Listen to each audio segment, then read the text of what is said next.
Booga booga booga booga booga. Clixed is brought to you by Lucky Dice Cafe out of Huntsville, Alabama. Check them out at luckydicecafe.com.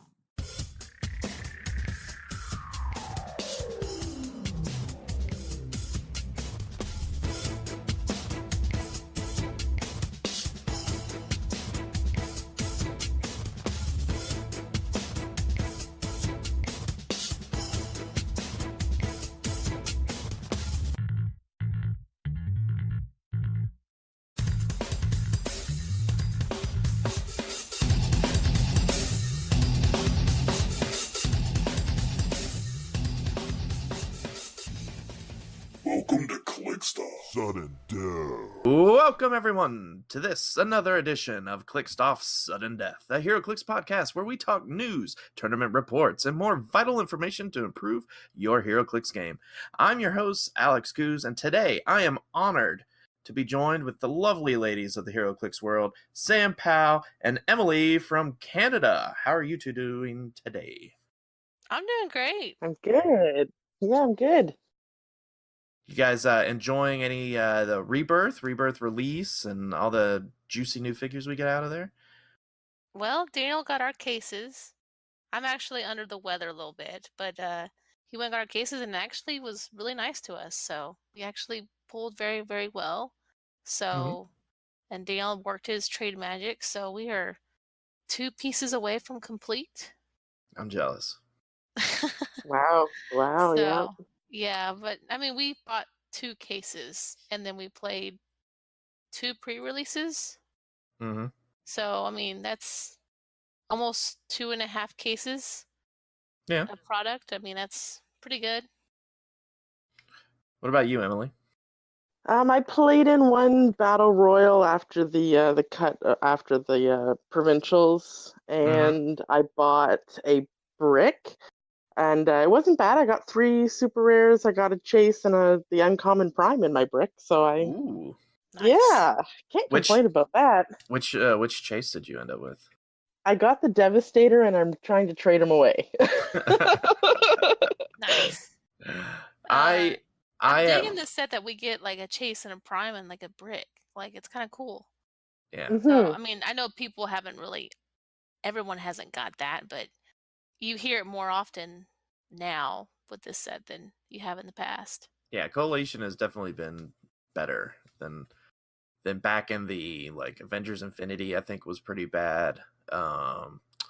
X-Men wasn't great. The ID cards threw it out. But Batman was amazing. Battle World was kind of iffy. I feel like I don't feel like it was a chase per brick. I think it was more per case. But yeah, it's interesting how each set kind of has its own feel to it. Hey, anything's better than Deadpool. Okay. I unfortunately have been unlucky. I haven't played in a pre-release or release. We got kind of hosed a little bit by Alliance. So we didn't get our pre-release stuff in until well beyond pre-release. Like, it was almost release day. And by then, we always do our events on Sundays. So I didn't get a chance to, but I'm hoping I could go pick up some boosters soon and be able to enjoy the set. Don't forget, though, Clixed Off is sponsored by The Rock and Lucky Dice Games. Also, speaking of needing some Rebirth figures, don't forget Clixed Off is sponsored by Troll and Toad. Shop trollandtoad.com for all of your HeroClix needs. Trollandtoad.com has one of the largest inventories of HeroClix figures and sealed items on the web. Be sure to check out their large inventory of Rebirth figures. Why don't we go ahead and get this show rolling, and let's go to click number 1. Click 1. News and upcoming events. All right, so we just got a few pieces of news to touch about in the HeroClix world. So one of the more recent ones is DC OP kits are back, baby. Starting in September and going through February, skipping December, we will be treated with multiple DC OP kits. Now, I'm more of a Marvel guy than DC, but I always thought it was weird that for the past year, we've basically only been getting Marvel OP kits. So far, let me read through some of the solicits for the kits that we have. We have a Green Lantern Corps Recharge, monthly OP kit with Guy Gardner, John Stewart, Kyle Rayner. Kyle Rayner has the new sculpt. And all the sculpts are visible. You can look at HG Realms, and they've got all the pictures for them.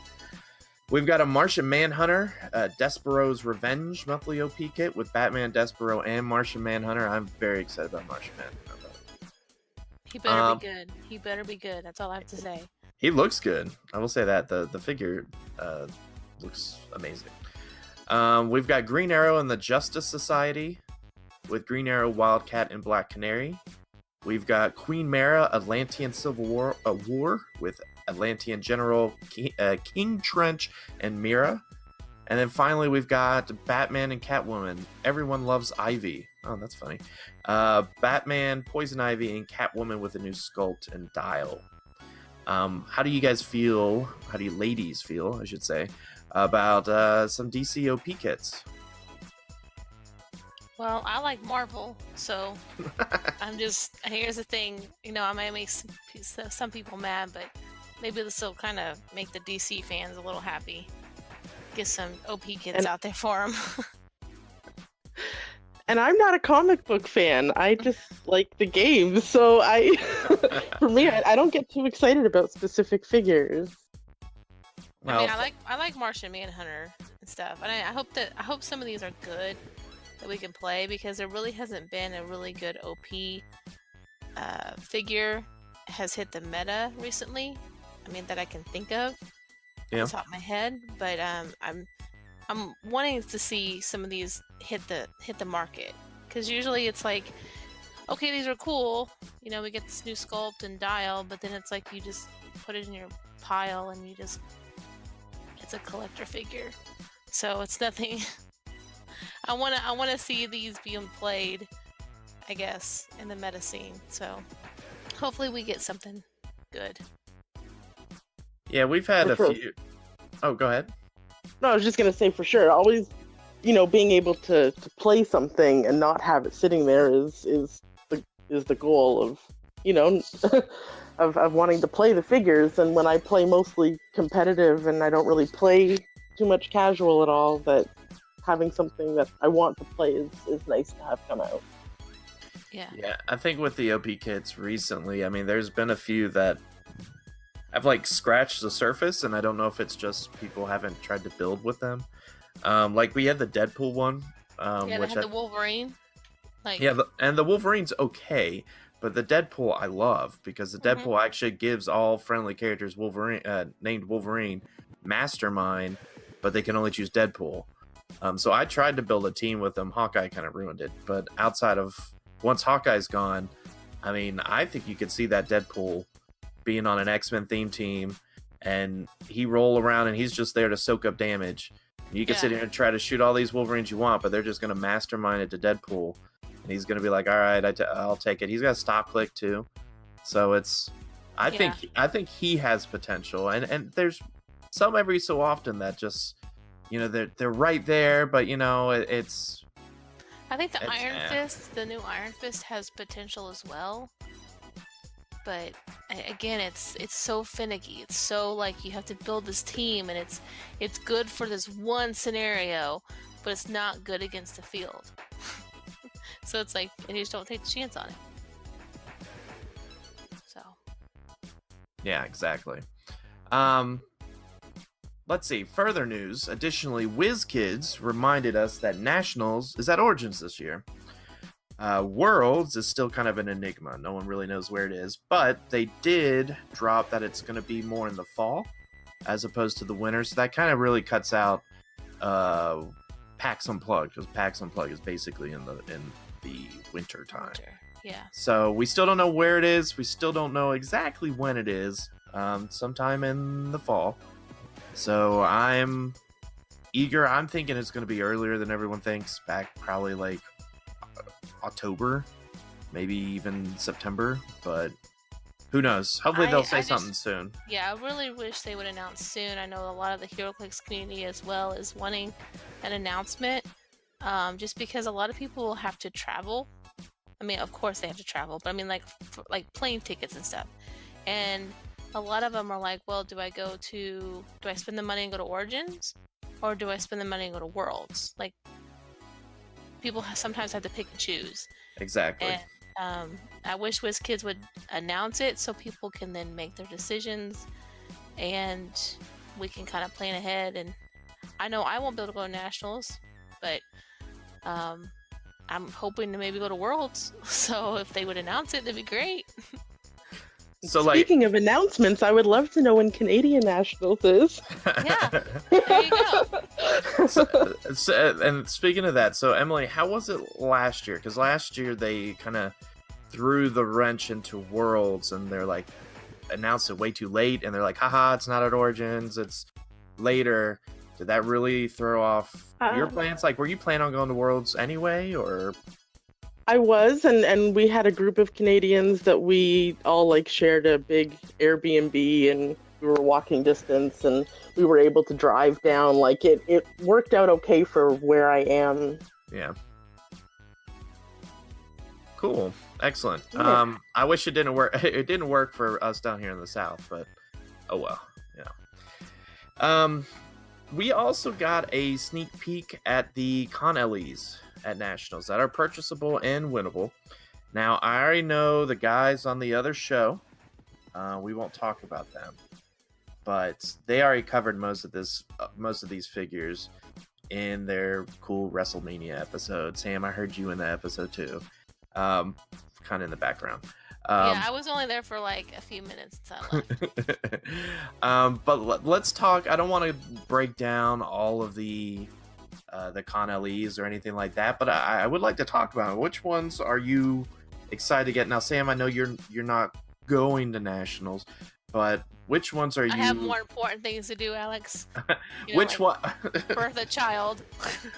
Which ones are you like making sure Dan buys or someone picks up for you? I just want the freaking woolly mammoth that's on fire because that looks badass. Like, I don't care. That's just like awesome. And I'm hoping that I can play multiple of them and just wreck face like whales. Like Citadel whales, just do that. But I don't know. I mean, we're gonna get them all, so it's not like what can we not get, but yeah, that's fair. I mean, I want the Mandarin rings for sure. We have to have those. Like, that's a must. So, Emily, which ones are you excited to get your hands on? I don't know which ones are gonna be at the Canadian Nationals. I assume all of these, but they do things a little bit differently. Which ones are you hoping you get up there, or which ones are you trying to get someone down here to pick up for you if you aren't going to U.S. Nationals? Well, I don't know yet if I'm going to US Nats. It's all going to depend on work at the time, but I'm fingers crossed I may make it. A few more rock points and I'll be able to play there too. Nice. But I definitely want Dupe. Yes. He's playable to me, like potentially competitive playable. So I'm definitely looking forward to Dupe and all the rings, of course, the rings. Yeah, for me, man, I almost like every single one, and it's really sad because my wallet's gonna be very sad over this, because I'm excited about the Batmobile because I like playing Gotham City Underworld, and the Batmobile for Gotham City Underworld, the Control Batmobile, is gonna be awesome for them, I think. Emily, like you said, with the dupe being only 60 points and have 8 clicks and 2 of them are stop clicks. Yes, that's please. gross. Yeah, sign me up, please. He has 11 attack for his first 3 clicks. I mean, that's pretty sweet. And he's standard size, I believe, so you can just equip him with something.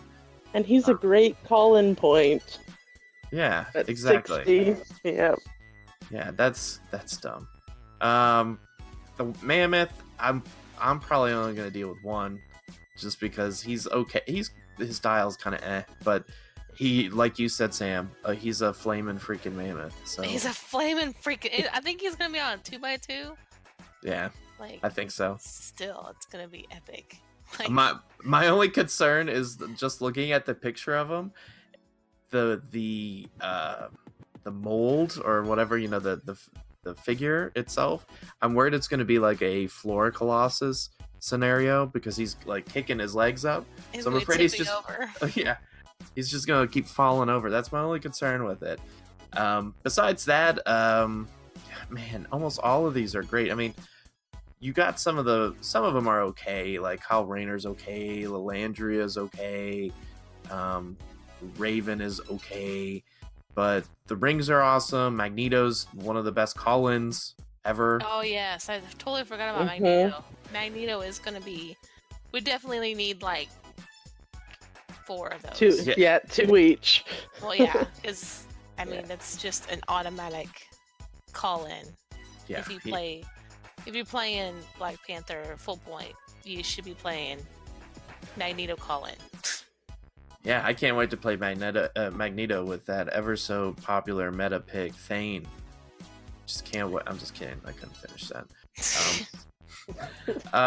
I'm excited for Lobo because he's pretty darn good for his points as well. It's just almost all of these except for 3, and most of those are winnables. I'm super excited for. Can't wait. Like, I was on the fence about going to nationals. I've already qualified. I won a WKO back in the summer after Nat, so I should be qualified for it. But I was iffy because it's about a 7 to 8 hour drive for me. This makes me want to go now. Like, I'm definitely going because of these. So Yeah, I mean it's probably one of the best. I mean, and they really haven't given us too much information on some of the stuff. I mean, there's how many rings did they display? there are 5 rings. But there's more to be had, possibly. Yeah. And there are 10 rings, and so I mean, it's kind of like when they did the Blackbird. They didn't show us the ID cards until really late, and it was like, well, that's Blackbird's worth it, you know. You gotta have these ID cards. ID cards are worth more than the actual Blackbird. Yeah, definitely. So. And speaking of that with the Mandarin rings, right now we're all kind of, it may just be me that's like holding my breath waiting, but I'm waiting to hear what happens with spring WKOs. Because it feels like we just did WKOs, which we did in March, but those were technically winter WKOs. Like, that's what the thing said, winter WKOs, whatever the word is, Yeah. Imperial Uproar or whatever it was. Typically, spring WKOs hit around May, but stores, as far as I know, have not been notified, which they usually are by now. So either we're not having spring WKOs and they're just letting us go into nationals, or they've been pushed to the end of May or like the beginning of June.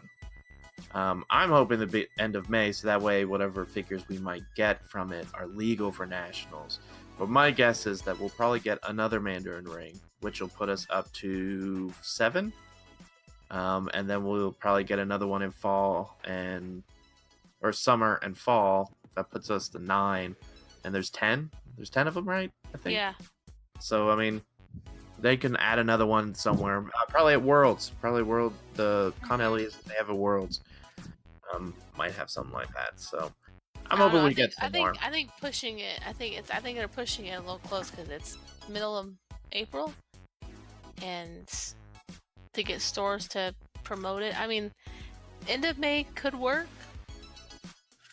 I mean, I'm hoping we get something like stores start getting some next week, and basically, WKOs are supposed to happen at the end of May, and that way it rolls into June, and June is Origins, is Nationals. So they'll probably come out and say, okay, we got these spring WKs, but all of them have to be sealed and with like some crappy set that they have stuck in their warehouse. They'll send every store like 4 cases.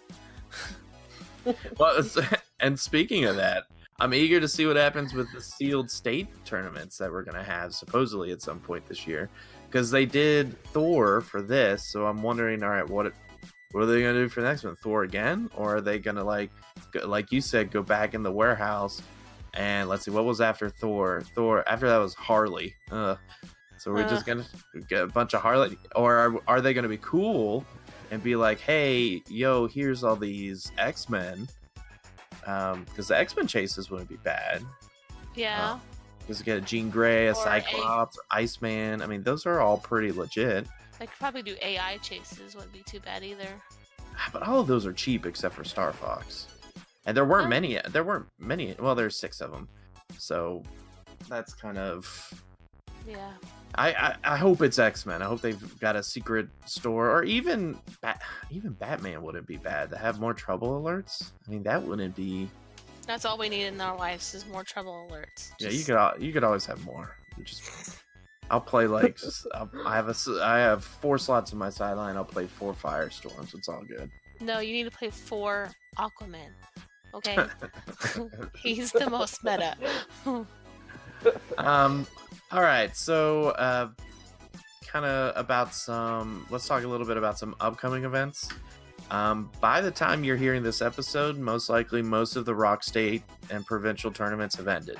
I know there might be 1 or 2 that's later, but most of them are done. And guess what? Congratulations to all the teams that have won. You won the Rock State tournaments. How do you feel? Where are you going? Good job, guys. Good job. Guess what? The rest of April is pretty bare. With Easter, I think that's really thrown off a lot of different tournaments. The next major tournament isn't really till May 4th, which we have 2 regionals, one at the Rusty Scabbard in Lexington and the other at the Clix Collective in Newark, California. So be sure to check out the Rock website if you're looking for an event, because I don't typically talk about the different winner maps because there's a lot of them. And sometimes they're just made for local players, like they just built the event for that. But be sure to check the Rock page, see if there's any winner maps or qualifiers near you. I know there's a decent amount happening in April, but they're kind of all over the place. So just take a look. Are either of you what's your next event that you guys are going to? I'll let Emily go first. I don't have one. Everything competitive up here is done right now. Like, we have semi-local enough would be Michigan States this weekend, but 0 of our Canadian people are actually able to make it this weekend. So I've got nothing until I find out when Canadian Nats are. And the collective. Unless there's the spring WKOs coming first, but. And all of the Michiganites let out a collective sigh as they hear none of the Canadians are coming down. Yes. No Canadians, I'm no sure Vulture. Well, I'm sure that From me. Good competition in Michigan. I mean, there's some. Yeah, there's massive. There's a lot of big names going there. Yeah, lots and lots of good competition up there. So, for me, I plan to make May 4th my last in-person tournament of possibly before maybe Worlds, because that's if everything is going good on my side health-wise. But yeah. I'm hoping I can make it, and we can hopefully get a good crowd there, and we can kind of have a good little tournament, good little regional. So you don't have to commit to this now, but say everything is going to go great, which I assume it will be. Mm-hmm. Are you planning to try to make it back before Worlds? Are you gonna put the little baby in a little papoose or something, and have the baby in a little baby Bjorn and be like, all right, I'm gonna play, and you better not slam those dice or you're gonna wake up the baby. We have options. We can maybe sweet talk my mother-in-law to go with us, to maybe watch the kiddo in the room or something. We just have to see, barring any complications or how he's doing. But May 4th is probably going to be my last in person. I plan on playing some online if you play in some that I can actually play in. So. I plan to play in some in May. I have a bunch. I'm hopefully a qualifier tentatively planned, but it's really going to be dependent on what happens with the WKOs. Can you run that date by me before you post it on Facebook so that I can see if I can play? Sure. So that I don't have to find it on Facebook and then just be like, damn it, Alex. Now, I will say, I was talking to PJ about this. I really want to schedule an event on July 7th, which I think is a Friday, so I might do July 8th. Because I want to have like the first big qualifier. I might even try to see if I can make it a regional. Just so it's like brand new spanking meta with like everything retired. All of the Con Elias are legal at that point. It's like, let's go. I want to just see like first time that the Con Elias are legal and then everything's rotated. I want to have a tournament just to see what happens. Because that's when it's like the world is new and it's just raw and you just don't know. And everyone's playing Unimines and Black Panthers because they just don't know what to do. Yeah, that's true. So I'm hoping to do that. I'm also hoping to go to the Lexington tournament so I can see you one last time in tournament condition. Yeah. Hopefully we can get a good crowd there. Hopefully we can. I mean, it's gonna be fun. It's always fun there. So. All right. I already know my team, so I'm already just committed to a team, and I'm gonna play it. I'm gonna go have fun, and I've already told Daniel I will take him to a 0-0 loss. Oh, full point Unimine, I see. All right, let's go ahead. Speaking of tournaments, let's go ahead to Click number 2. Click 2. Tournament reports and analysis. All right, so Click number 2, tournament reports and analysis. We've had multiple states winners recently, and some of them had some unusual teams. Like our own Clicksoft Dan, he played with what he might consider fun. I think he actually said he had fun with it, but I don't think anyone had fun with it. A barrier team with, the Joker Wild, Green Lanterns, Sheriff Strangers, Al Jordan. It's one that you sit down and you're like, oh, okay, well, that's how this is going to go. Yeah. I hear, though, one team is becoming quite popular, and a certain Rock Online Qualify winner was one of the first conductors of this type of team. Emily, why don't you talk a little bit about your Vulture team, maybe some of your experiences at recent state or provincial events, and why do you just love, what do you love about everyone's new favorite bird man? Well, my team that I play, I'm really loving this team. I've always been a very in your face kind of player. I played a SamCap team for a very long time, with some good successes. So I've always been like in your face, doing as much damage as I can. So my goal with the Vulture is to see how many charges I can build up. And my current record is 8 at one time. Yeah, like I had to pull out a second dice because I had got up to 8. That was facing a Starro team that had 2 groups on it. Yikes. So yeah, so my current team, I know that people are playing around with different versions of it, but mine it's gone through a few different tweaks, but I have Prime Vulture with Unseen, 2 Big Tonys, a Lockjaw, the Rose, Octopus Arms, Symbiote that's changed a few times, ID cards. I had the tank on it for a bit, I took it off, and I've actually, the current version of it has the Mandarin Ring, and the Joker's gas can. So the only thing that retires on my team is the Joker's gas. So, Nice. so this team could potentially take me into longevity if I want to continue playing it. I just need to figure out how to right now. Facing the Foot Elite SamCap team is very difficult for me. Yeah, It that's almost like a mirror match to you. That's kind of like, I'm gonna get in your face, you're gonna get my face. Let's see who. It's like Hawkeye versus Hawkeye. Like, it comes down to who wins map. They have theme, so their winning map is my problem. That's true. I gotcha.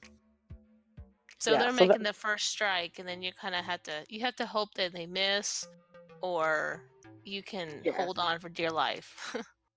Exactly.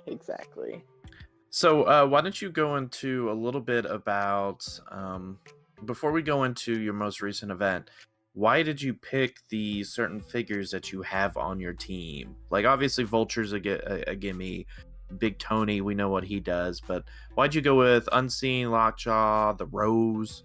Why did you choose those particular figures? Yeah, everybody questions the rose. I love the play. When I sat down and looked at the rose, I said, "Oh, I see Yes, what like she's doing." yeah. So, So the rose actually, his big thing is one, the leadership, because mhm. he shares a keyword with both vulture, which is the magia, but he actually also shares a keyword with unseen. They both have spy. Ooh, So like at first glance you don't see it, but like he's got the shape change, he's got the mastermind if you can get any of those flunkies out. He's stealthy and he's got reflexes, so you really and plus prob. So he packs a lot for his 40 points. And if you're mhm. doing a Rusty ID card, he's even like the proper points to call out Rusty if you need that barrier. So I don't have to token up Lockjaw or Unseen to call out Rusty if Yeah, needed. So that's the reason for the rose. Unseen and Lockjaw are just both very, very difficult to kill. So once I go out with Vulture, I'm hoping to get at least my 50 points worth of Vulture, because I know Vulture's going to die if I don't take out the whole team. And now the rest of my team is really, really difficult to kill, and I can survive, till time is called yeah. if needed. So that's the way I've built the team. And I was just noticing, I didn't even realize the Rose has the Underworld team ability. So if he really wanted to, he could carry Unseen out there, so you don't have to token him up. You could just be like, I mean, it's only for 6, but I mean, Yep. 6 is enough. He could just be like, "Hello, I am going to carry you, Mr. Unseen," and we'll go. Yeah, 6 or a flunky. that too. Yeah, That- that's solid. Yeah, for 40 points, I like that. So, you said you have played in some recent events, a provincial, I think. So I played in a state. I went to New York State with there were 6 Canadians went to New York. There were 25 people there. So 6 of us went. 4 of the Canadians made the top 8. Cool. If I didn't make a major misplay in round 5 of Swiss, it would have been a different top 8. But I literally counted out my squares, and I was 1 off of movement. And then when I went through my turn, I said, okay, I'm gonna need to put one of Big Tony's perplexes into movement. But then when I did my normal turn, yeah, I put both of Big Tony's perplexes into damage like I do out of habit. I went, and then I didn't get the second sidestep with the rolling a d6, and I was like, okay, this fizzles. But it's a learning experience. You don't make that mistake twice. Yeah, you don't make that mistake twice, because I know that I've made those mistakes, and it's like, oh, and then like you get to the next game or even the next tournament, and you're like, you come against that situation, and you're like, I'm not gonna make that mistake again. Like I've burned that bridge once. I will not forget. Yeah, for sure. All I could say is I am so happy I did not go against a Vulture team last night in the Winamap that I played in, because I was playing a Penguin team, and that would have just been like mass carnage.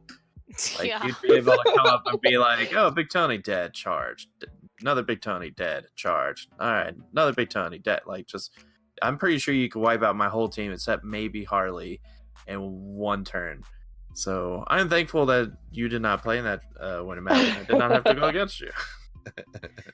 I'm gonna sign up for some towards the end of the month once I'm done with work. So you'll see me coming. And then Alex doesn't play any more Winamaps. Well, I'm done playing. I'm done playing the Penguins. I wanted to give them one last go out before the whole title Harley trick is kind of put to bed, which is forthcoming at some point.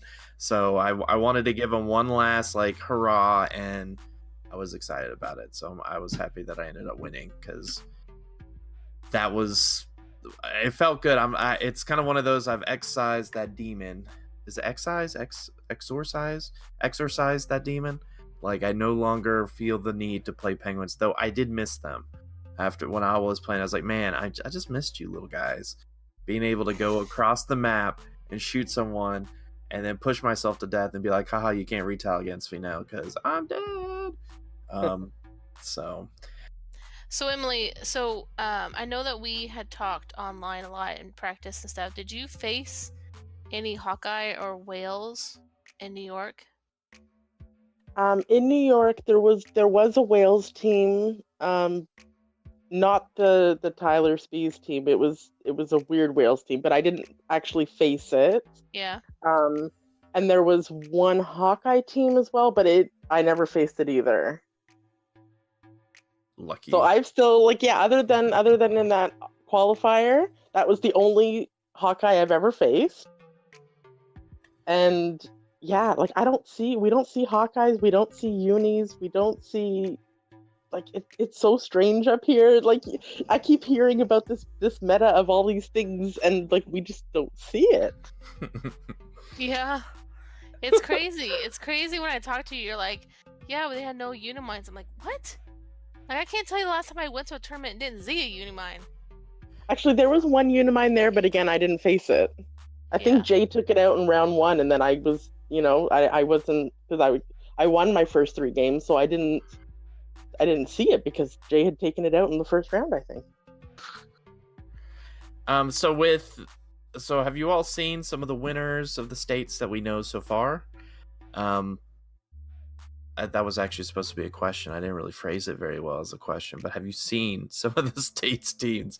What kind of teams have stood out to you guys so far? That you're kind of like, ooh, outside of Vulture, Emily, don't take the easy road and be like, oh, that Vulture team sounds great. No, what other teams have you seen and oh, that's neat, cool. I'm noticing there's a lot of unseens out there now. Yeah, I don't know if that is a Arkansas thing. Was it Arkansas? It's a Canadian thing too. Arkansas had a guy that he won. Eric won with the Ultra Chase 2 unseens.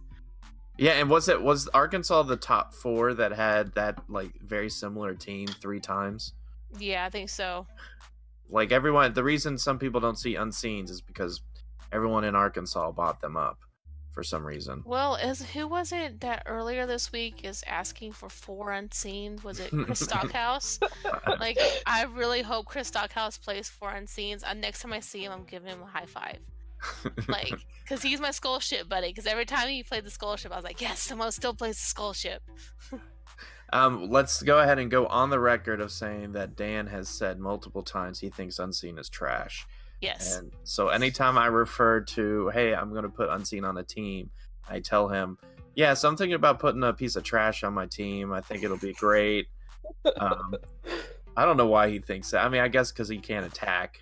I'm guessing that. But for many times, I kept trying to tweak his uni build. And I was like, I want to just take off Lockjaw, and I think I'll put Unseen on there. I think he gives me the prob, and he gives me the Outwit and stuff. And he was like, please don't put that piece of garbage on that team. I'm like, okay, fine. But he's got such good potential. I can see when you put 2 or 3 of them, and it's almost like an anti-Hawkeye. Yeah. Because I mean, if they hit that super senses, Hawkeye's done. So. Well, on that,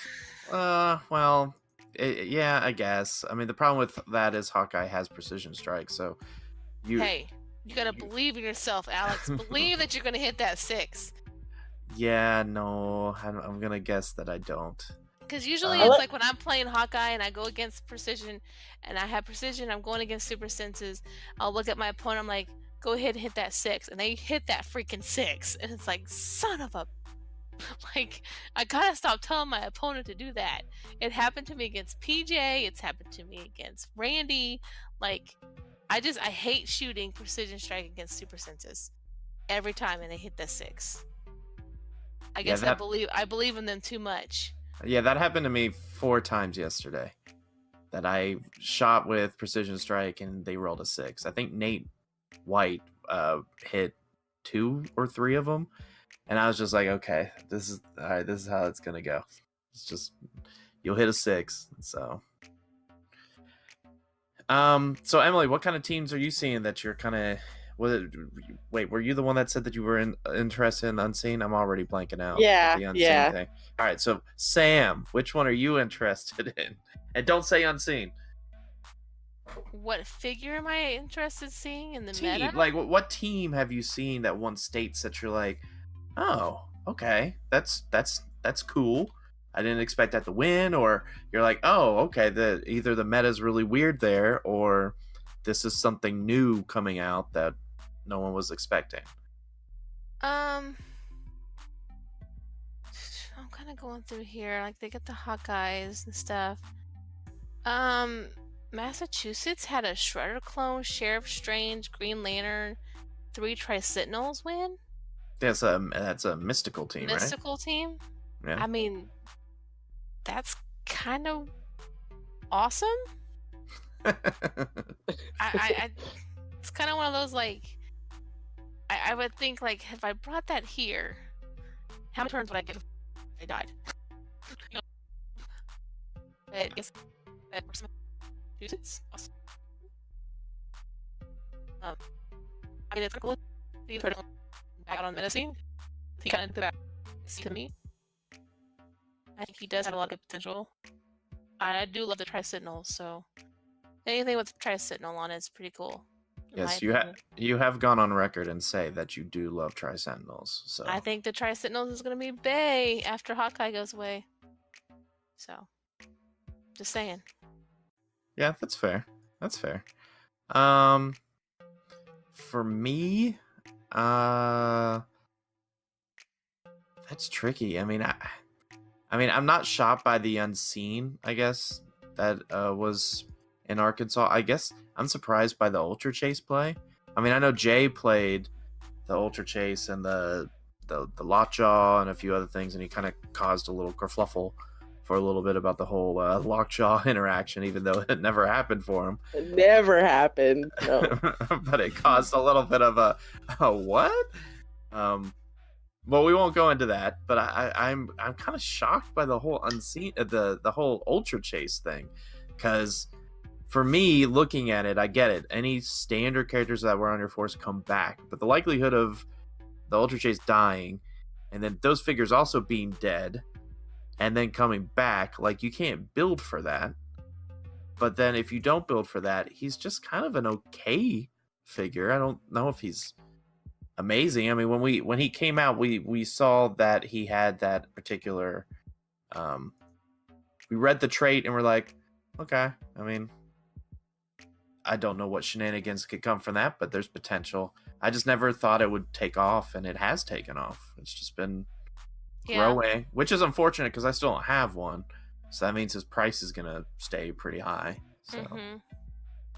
And we really haven't seen very many of them up for trade or anything. So yeah. Iowa was won by Gotham City. I'm surprised you didn't like go crazy on that. Gotham City is a little bit different than Gotham City Underworld. Oh, yeah, Gotham it's gonna have the Underworld. Yeah, because Gotham City just has what Green Arrow and Batgirl on it. So that's the team that we saw at Easton played at Worlds, right? And then Tom Kerr was the one who really kind of was the brainchild of that. Yeah, I think it's cool that we're seeing a lot of Black Panthers. I'm gonna say you say that now, and then this time next year, I'm gonna rewind the tape, and I'm gonna be like, Sam, just letting you know, on 4/12. 4/12, I said it was cool to see some Black Panthers. Well, I think he's a good play. I think he's a good play right now. And 4/12/2020, you're gonna be like, I'm tired of seeing so many freaking Black Panthers. No. Now here's my thing. Do I think 250 Black Panther is good? No. Yes. Once the con rings come out and you can give him pulse wave proof stealth with free smoke cloud and a shape change ring, I don't know how we beat him. Yep. Okay. Luck, lots of luck. That's true. I think he becomes the next Goblin King. Well, but I think the 150 Black Panther right now is super strong, just because you can put the unseens, you can make a theme, a high enough theme that you're going to win map. You can protect Black Panther, and he does work. But So, I think the reason why Black Panther at full point is so good right now is because he is only 250 points, whereas full point Goblin King was 275. So you're like, all right, so if I fit an object, an ID, I got like maybe 10 points.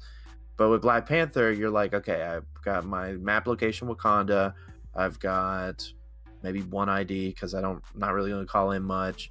I've got my object. I've still got like 30 points. but still, a 25 250, but a 250 Black Panther is given up. Like you have some Colossal Retaliator, or you have something low points that dies, and it's kind of slow getting equipped.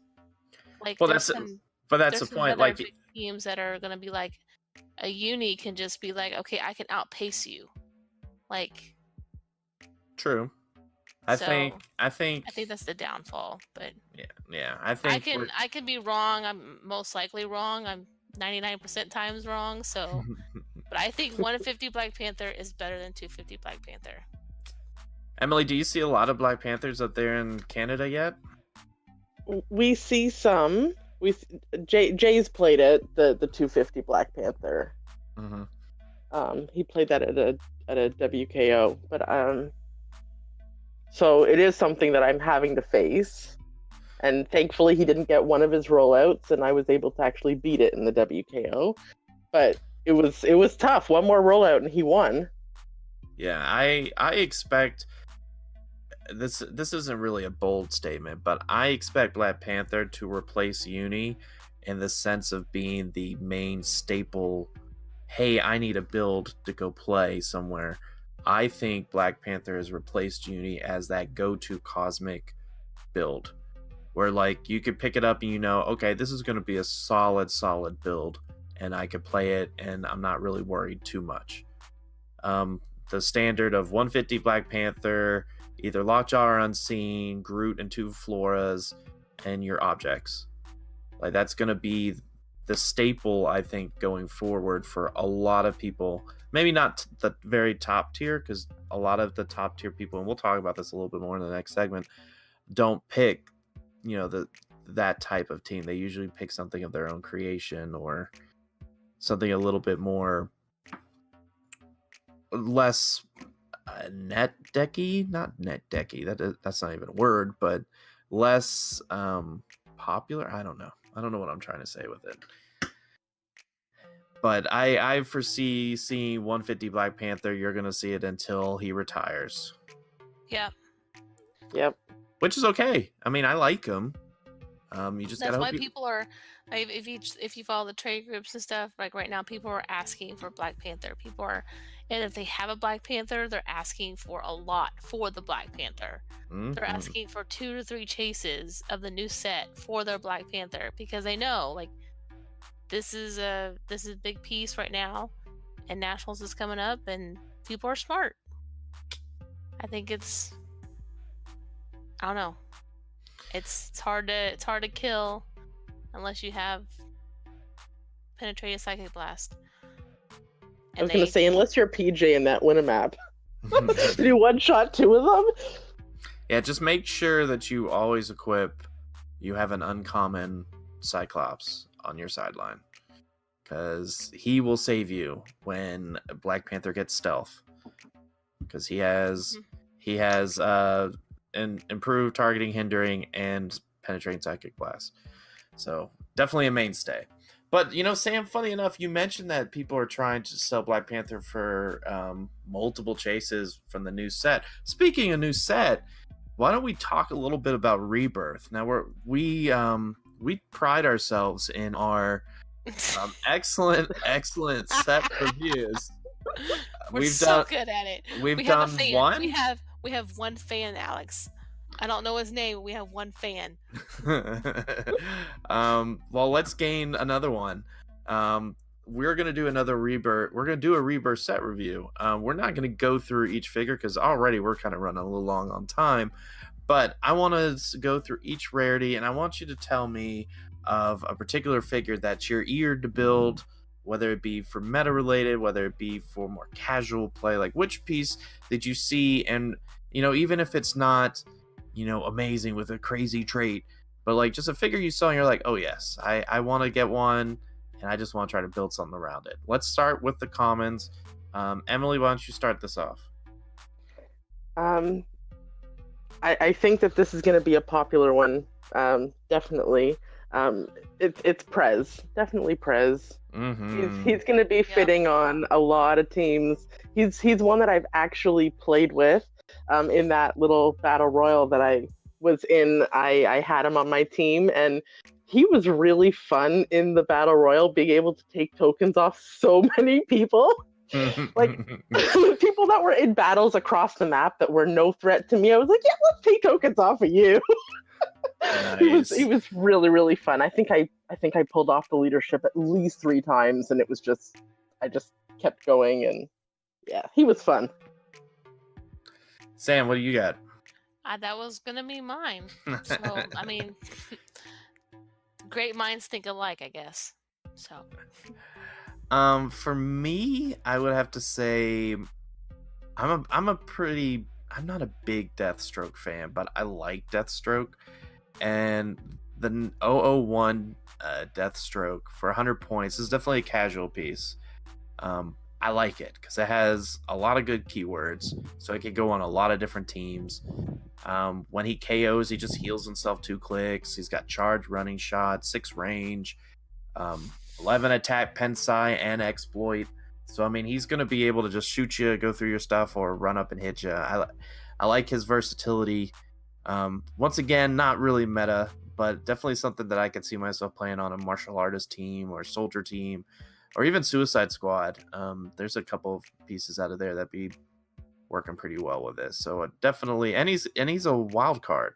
He's got the team player affiliation, so you can hook him up with an outsider and give him. Well, no, is outsiders uncopyable? I can't remember. I think it is uncopyable, but you can give him any of the other good team abilities. So I like him to build casual. What do you guys got for uncommons? We'll start with Sam this time.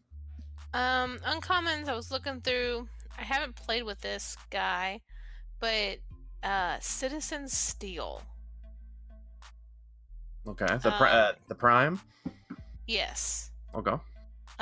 So he's at 110 points. He's solid. That means he's got 9 clicks of life. So I mean, he's pretty stealthy there.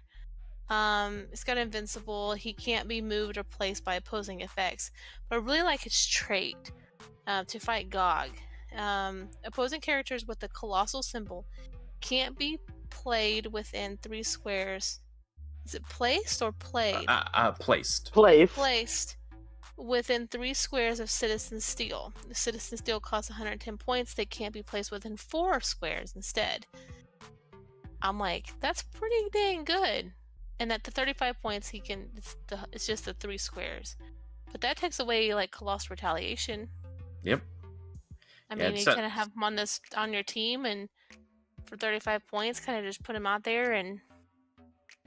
Yeah, and he's one of those low point Justice Society pieces that WizKids likes to keep pumping out. So yeah, there's going to be a lot of other Justice Society pieces you could play him with. So I think he's got potential. I mean, at 35 points, he's only got Imperv 17. He can just be one-shotted pretty easily. But I mean, if you're playing against a really heavy Colossal Retaliation team, and he could be that stop to you. Like, put him with Unseen, and it's just like they're not going to do anything. Yeah, so absolutely. Emily, what you got going for uncommons? I think I know where you're going to go, but we'll see if you do. Well, I actually have 2 I'm looking at. The first is Billy, of course. You're going to read my mind for Billy, right? Yes, of course. Billy Batson. I assume that was going to be one of yours. Yeah, so I'm just going to, let's forget about him and let's talk about somebody else. Okay. So, this is going to sound really strange, and I doubt I'm ever going to make the change, but I'm thinking of my Vulture team. Mm-hmm. And I'm looking at the guy under Billy. Colonel Poison. Poison. Okay. Listen to this. He's got free, choose an adjacent friendly character, and that character can use Battle Fury. until your next turn. So once I lose the Joker's gas can, he's also 40 points like the Rose, and he's got leadership. No, he doesn't share keywords, but I'll get the fourth action. And Yeah. if there's a lot of shape change in the game, he might be something that I would consider possibly swapping and trying that out with. I I don't can see know. There's that. Yeah, I can something see that. there. Yeah.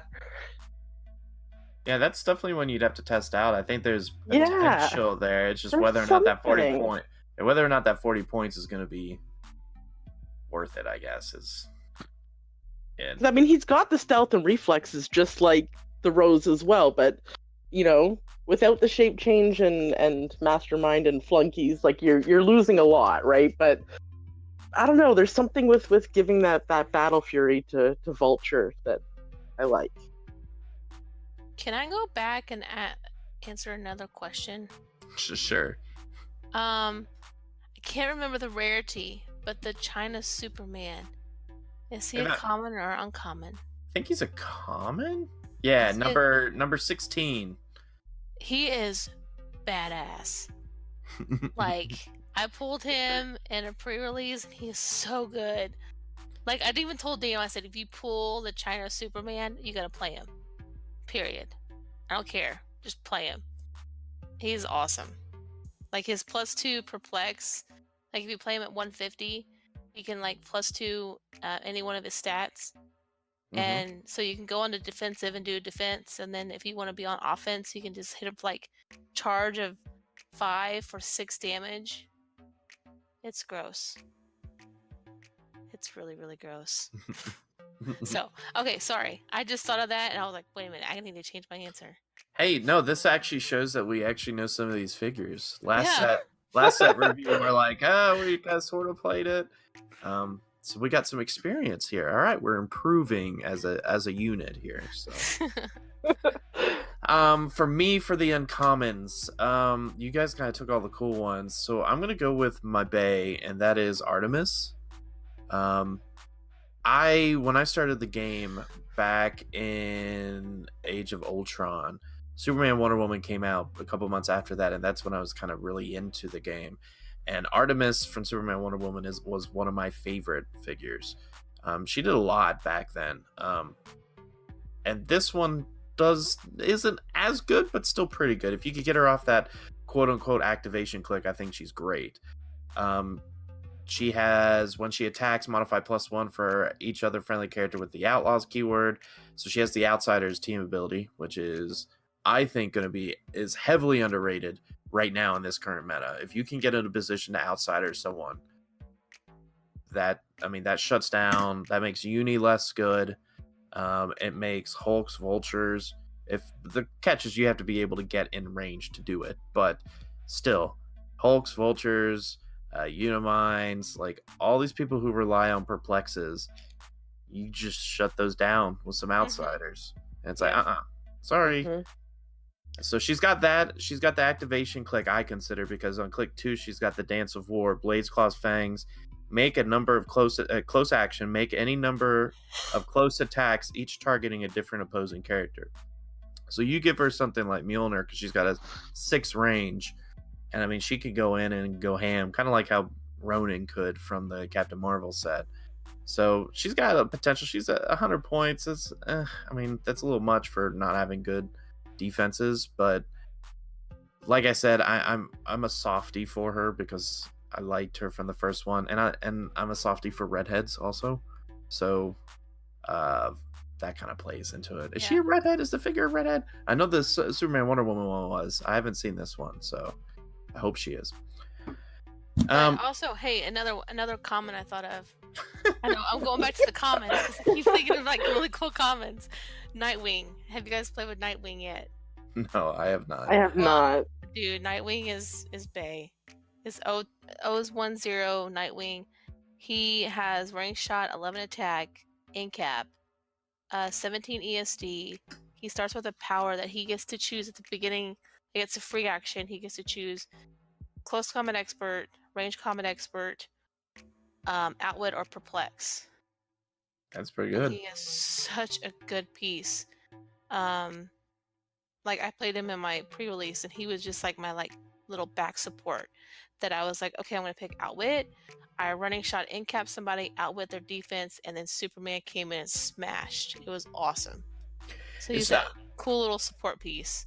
I just wonder if it's one of those scenarios where like you get a figure that was just like it in the past was a much superior piece, and so when you get a new piece, like obviously the old LE Nightwing was amazing. Even the one in he goes in the Hall of Fame of HeroClix, okay? Yeah, and so you get this one, and you're still excited, and he's still a great piece, but you're like, well, I mean, there's the Hall of Fame one. I'm just saying in casual play. Like, I'm not saying, like, is he going to make a meta team? No. I don't think so, but just in casual play, I think he definitely makes a team that he just adds a little oomph to your... Like, he adds that... That's fair. Option. Like, if you need an attacker, or if you need someone that's going to be outwit or perplex something, he's really, really good. So... Okay, I'm done going back to commons. Okay. yeah, right. We're gonna get to final thoughts, and you'll be like, so for my final thought, oh yeah, that's common. All right, let's go into rares. This one should be a lot easier because there's just so many that are good. I'll kick it off so that way you two don't keep stealing the one I want. I'm actually gonna go maybe out of the norm. I'm gonna go with Shade the Changing Girl. Oh, you're taking mine. I love Shade the Changing Girl. Just because she's got trait of shape change. When she uses it and wins, like succeeds on it, you get to change the target to a character friendly to the attacking character. That's awesome. Like, that's sweet. Like, I just hope like I could pop her out and like, all right, Hawkeye, come shoot me. Aha, I succeed. You're just gonna shoot your own guy, idiot. Like, I just can't. I like that. Add in the fact that she's got phasing teleport, plasticity. She's got power action. You can just place her in any square with an unheld object. So beginning of the game, if you win map, you could be like, power action, yoink, I'm taking your exospecs. I'm just going to stand over here, and you can shoot me, and you'll just shoot your buddy. Like, that's awesome. And she's got perplex top dial, so she could push herself to a 19. Oh, it's just so good. And then how many points is she? 45, cheap, and she's cosmic. So, now Alex is gonna build a team from now on, and the first 45 points of his team is this figure. I think she's really good. Like, I really do. Black Panther. Because if you lose her, it's just 45 points, and that's kind of pushing it. But and then if she goes down to her fourth click, she's got perplex, but only to target opposing characters. When she uses it, she can modify everything other than damage by -2 instead of -1, which is that's okay. I just think she's being able to just, you win map, you get to snipe one of their objects. I mean, you could go over to the object and then just try to pick it up, and well, you can't pick it up because you'll be placed over there. But you could stand on it and be like, all right, you're gonna try to shoot over here and shoot me. I don't know. I think she's cool. I like what she could do for just 45 points. Emily, what do you got going? What do you think for rares? I took yours. Should I go to Sam first? You did take mine. No, I actually had a backup, so I'm okay. Okay. My backup, and it's for fun. I can't see myself ever putting it on a competitive team, but I like the whole switching dial thing back and forth, and I think Dolphin looks fun. Yeah, I could see that. Yeah, I can see that too. Yeah, switching back and forth. I like that you've got, the shape change and super senses on the one to have all those rollouts, and then when you're ready to do a full move charge out of water, that you can come in blades with your Battle Fury. Yeah. I think she looks fun. Sam, what do you got? Well, I'm gonna go with a piece that I played in pre-release because it was fun. Is it a common? No, it's a rare. It's a rare. I did pull a rare. Well, there's two that I like. So the first one I played in the pre-release, it was Red Hood. Really, really good, solid piece. Running shot, 12 attack, energy explosion. Pretty dope.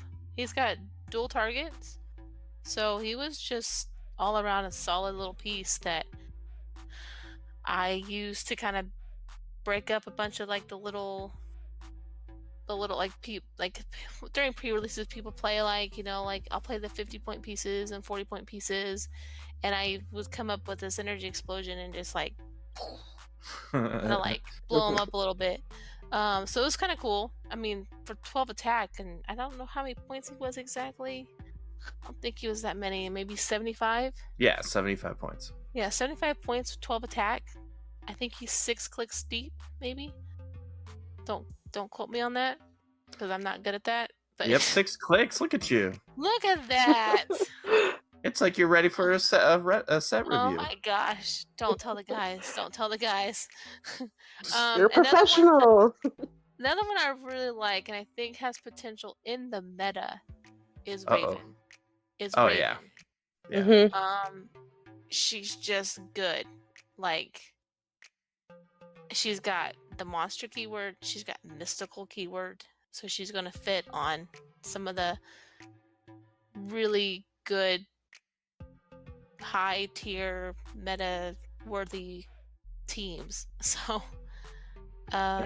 she's got absolutely. she's got mystics, so if you're gonna hit her, you're gonna take some damage. I would personally play her at 50. Yeah. But I mean, she's easily killable, but she's just good. I can see her being played in the meta scene. I completely agree. Yep. All right, let's move on to super rares. Let's pep it up a little bit. Emily, what do you got in super rares? Definitely Mr. Oz. I knew it. Definitely Mr. Oz. Being able to move people too after their TK is gonna screw up a whole lot of equipping. Yeah. I think it actually shuts, and I was talking to this in our group chat today. I think Mr. Oz has the potential to be the biggest change in this whole set. In like, if you have Mr. Oz on your team, you can screw up a lot of teams that rely on TK to get across the map. Mr. Oz, frankly, and PJ mentioned this to me, Mr. Oz essentially makes the Sinister Foes symbiote unplayable. Yeah. You can't play that immobile object anymore because you TK to that object and I move you away from that. The only thing that helps is like if you play Uni, you just pick sidestep and then you just sidestep back onto it. But that would require you to play Rare Thanos, which you should not be playing. But that's a different subject for a different. Big Thanos? Why would you not play Big Thanos? Because that's a different subject for a different day. All right, we're going to agree to disagree on this, and we will bring this up in another episode. Yes, we will bring this up next episode. We'll talk about why you should never play that Thanos with Uni. I think Mr. Oz Emily, I love the pick. Sorry to interject, Sam, but that would have been my pick too, just because, I mean, he shakes up Hulks, like the Korath Hulk Unlimited hit thing, relies on Jean to TK him out, or essentially TK both of them, or uses Hellion to TK. All right, well, you're not going to make it to my side because I put you back 2 squares, or I separate you 2. It's just so much potential just to be able to move, and even your own TK, I could TK up now, and I'm essentially TKing up 8 instead of 6, basically like how old TK used to be. So I get to TK more.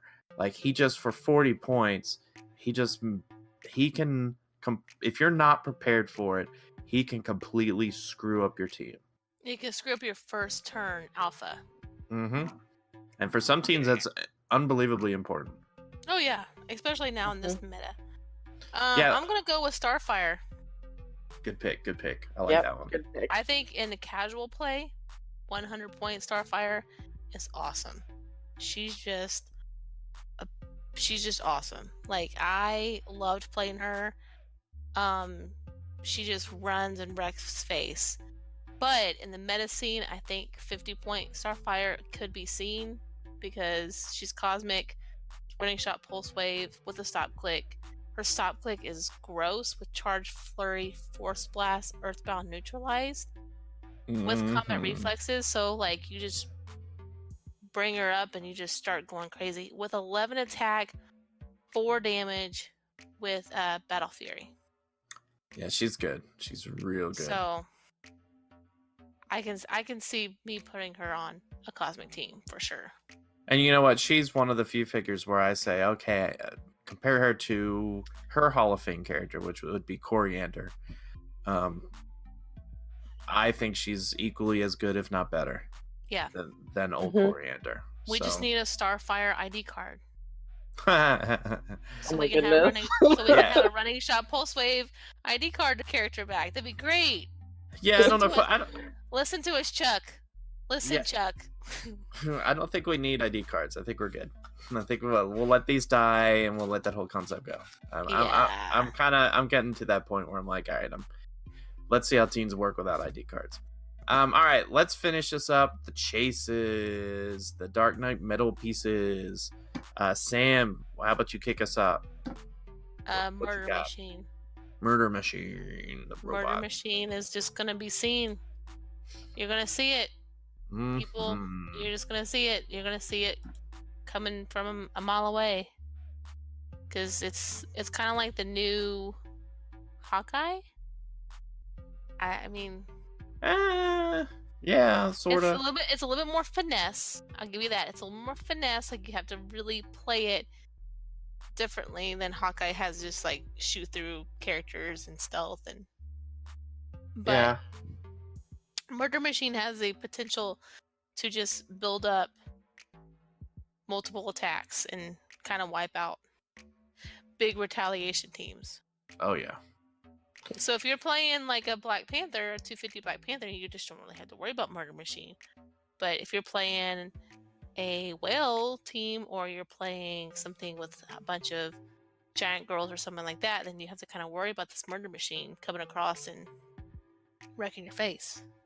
Yeah, and he's got good keywords too. So yeah, I agree with that. So, all right, Emily, why don't you tell us how great Devastator is, so that way someone will buy it from you. I'm just kidding. Which chase do you like most? I'm going with Dawnbreaker because I want bystanders with extra stats. I like that. Definitely. You are a woman after Alex's heart with your Pog loving bystander teams, because. Well, funny enough, Dawnbreaker is not my favorite chase out of this. Because I mean, we just know how much you love Pog teams. I do love Pog and teams. Bystanders. I do. I love it. Penguins was amazing for me last night, also because I put it on the Stark map. So I got even more Pogs. It was great. My chase for this, and Dan's gonna hate this pick, but I don't think Dan listens to the show, so it's okay. So I'm gonna go with Red Death. He thinks it's trash. I love speedsters. I wish Colossal Retails would die, because Colossal Retail essentially makes speedsters garbage. Because it's like, the whole point of speedsters is I run up, hit you, and run away. And it's like, no, you don't, because I got these retails. What do you know? I've got a speedster here that'll take care of all your retails, and I love that. Like, he can run up, hit you, use his reckless disregard for life, and after resolution, steal each other character that is adjacent to Red Death or the target when penetrating. So I'll run up and hit one of your Floras and deal one penetrating to the rest of them too. That's great. This is like one of the speedsters I think that could handle himself in a anti-speedster world. He's a little pricey at 200, but I kind of like that dial more. Unfortunately, I probably wouldn't play him at 200. I'd probably play him at 100 if I was going to play him. I think almost every speedster, if you could build it right, has meta potential. I think he has the most meta potential out of any of the speedsters, except for maybe Flash God of Death. I think he's real good. No matter what the naysayers say, I like him a lot, and that's just because I like speedsters. I like back in the day with Zoom and Professor Zoom and Casey Flash. Yeah, I like Casey Flash meta. Yeah, I love those days, and so even though I never got to play it, one of my good friends played it all the time, and I got real annoyed that he kept playing it. I started playing meta, and I played Mary Marvel. That was like my go-to the hypersonic. That was easy for me to learn and pick up and play, and that was the play back then. Now it's not. So Yeah, crazy. I would like for it to come back. So, but that would require Colossal Retiles to be a thing of the past. Or you can play Red Death, who helps take care of your Colossal Retiles. So Yeah. I could do that. All right, so that was our set review. I hope you guys liked it. If you do, give us a thumbs up. Tell us that you're a fan of it. We'll keep doing it. If not, then we'll stop. But no, Wait, actually, no. we're not gonna stop. We're gonna keep No. doing it just for you guys. Yeah, no, don't pander to them so much that we're gonna, because they'll be like, stop doing the podcast, and we're like, okay, we'll stop. No, we won't go that far. No, we'll just keep doing the podcast. Who cares? We'll just do really long, drawn out set reviews, and we won't tell you when it happens. So you'll be in the middle of listening, and it'll be like, bam, set review. And you're like, no, I hate the set review part. I hate when Sam and Alex do set reviews. It's the worst. They don't know what they're talking about. All right, well, let's go ahead and go into click number 3. Click 3. Buy, sell, hold. All right, now, while we would normally talk about what figures we would buy, sell, or hold, I'm thinking we're going to change it up a little bit for this episode, because there's something I want to test out a new segment that I want to add into here. And I'm developing it, and I'm calling it the Clix stock market. So work with me here. So before we really get into it, I want to kind of hop on a soapbox and talk about kind of the current state of the meta. So people talk about the meta like, okay, right now Hawkeye's so oppressive. It's an arms race is kind of what Pat said in the Majestics article. And I think people need to realize that there's kind of different levels to the meta. People play meta differently at Nats and Worlds than they do at states, regionals, and then they play even less at qualifiers and Winamaps. And I'm talking the top players. So for example, this past states run, there were not very many Hawkeye teams, right? Did you two see? No, there weren't many. Nope. We know Hawkeye, as of right this minute, is the most oppressive team out there. Now, there are certain teams that are being built to counter that, but it is the most oppressive team. And if you asked most of the top players going into nationals, going into worlds, what is the team you would play? Outside of those who are determined to not play to play Hawkeye, because there are people who say, I absolutely will not play that. Most of them will say, I will play Hawkeye. Yep. But when they at states level or qual level, not take away from those level tournaments, but it's not quite the same. Most of the players who are looking to win nationals, win worlds, top players, top 10, top 20, they most likely are either already qualified or they are close to it, or they're just not even sweating it. So they use events like states and qualifiers to test the next tier, to test their abilities and play a team that might be out of their comfort zone. Yep. Because it's all about comfort zone. What team do I think has the best probability of winning?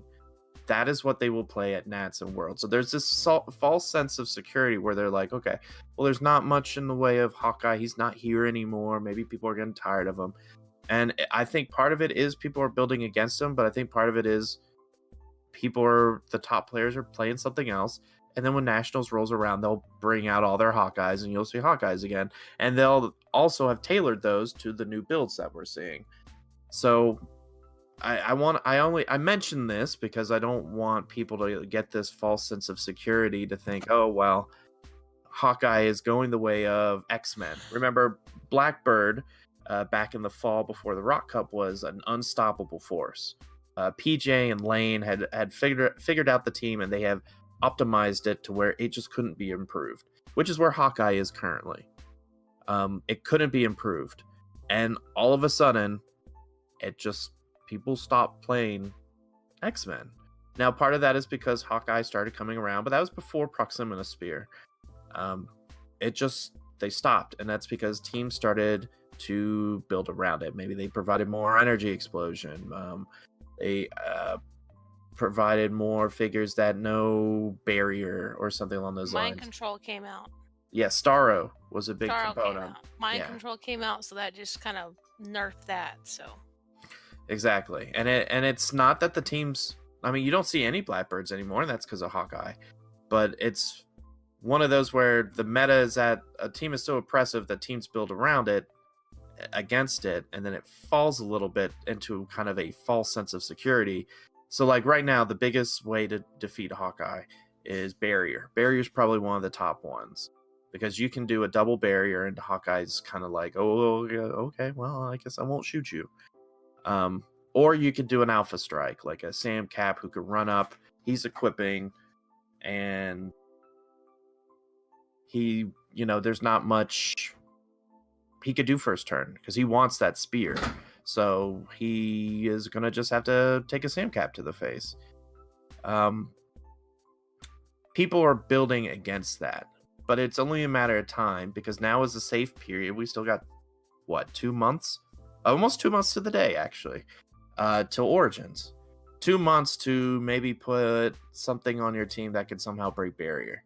Find some way to get through that extra barrier to just get through. Like the people who are going to play Hawkeye, which they probably have already made up their mind they are, because outside of these Rebirth figures, we're not going to see any new figures outside of maybe some WKO and an OP kit, because most likely Black Panther isn't going to be legal for Nats.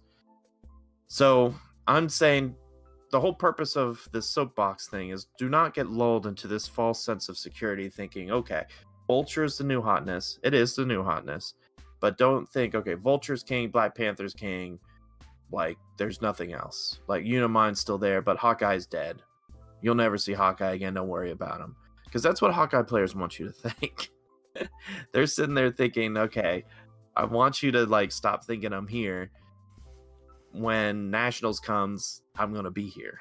And he's going to be there. yeah, he will be. Mm-hmm. So with that being said, the whole purpose of this Clix stock market is it's very similar to buy, sell, hold. I want to know, instead of individual figures, let's talk about teams in general.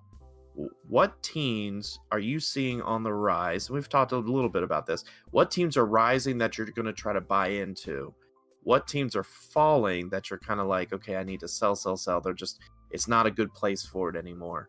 And what teams are kind of stuck in that perpetual, okay, it's decent, but it's just not hitting that stride that it needs to. Maybe it needs rotation to be good. So let's start with what kind of teams are you two buying into? Emily, if you want to go with Vulture, I understand.